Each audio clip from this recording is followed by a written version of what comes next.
Ko bet ha. Dorle yigu ada. Go ma yada. Honde onde en san. All right, listen. My name is Dorla. Yigu strikes twice, or two strikes. I'm a Kiowa woman, and I'm glad you came.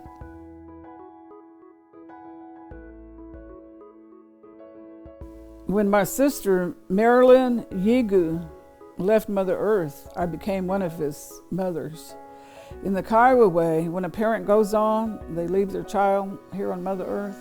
The aunts become the mothers and the uncles become the fathers. Marilyn taught her son and her children all the good ways of the Kiowa people, the traditional ways, the cultural ways, respect for your elders, respect for your relatives, and she taught them how to be virtuous, how to be generous, and how to be an overall happy person. He was an activist just like his mom. He is an activist, and he speaks for his people, but she taught him all that. And I'm thankful for that because he stands up for his rights. He knows good from bad. He knows what's right for the people. I guess he got this from his mom, or maybe not. I don't know where he got it, but he sure liked to hug since he was a little boy, and it had to have been from his mom. That every time he saw us, like they would come home for the holidays, like Christmas, we all would meet out in the country, and every time you see him, and also with his brother and sister, every time you see them, they'll give you a hug. Kiowas don't hug like that, but he was real affectionate. He is really affectionate. And so he would hug his aunties and his cousins and all of that.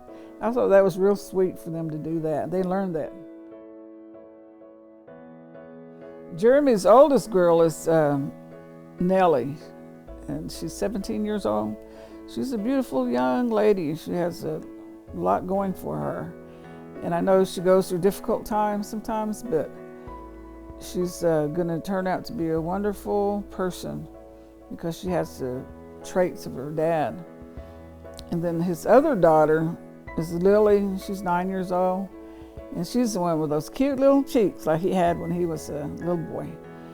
But she's also a very smart girl. And her uncle said she was like doing math, like in high grades higher than her.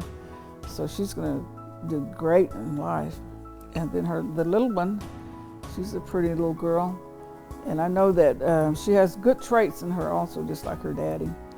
And she loves to spend time with their dad. All of them do. They love their daddy very much. And he has so much love for them, it didn't matter what goes on. I've heard people describe Jeremy as a warrior. We could look at a warrior like in the olden days when there were, war chiefs, and they were the ones that fought. The warriors went out and killed the enemy and all that. But today I look at it like he's a spiritual warrior. That's how I look at it. He's like, even though you go through trials, hard times, and all of that, you never give up, and you're not negative, but you keep going on, marching on. You keep going on and plugging away, so to speak. But you never give up. Jeremy means a lot to me. As I said, he's my son. In the natural, I've never had a son. I raised a wonderful grandson who's grown up now, but you know what? I've never had a son. And so he's become my son. I don't want to get emotional now. He's my son. And what he's given to me is something so precious that you can't really describe it. You see somebody that's so spiritual and so uplifting and wonderful. And all I want to say is, I'm sure he would say this at the end. Aya and Toya. Walk in beauty. I hope they own day.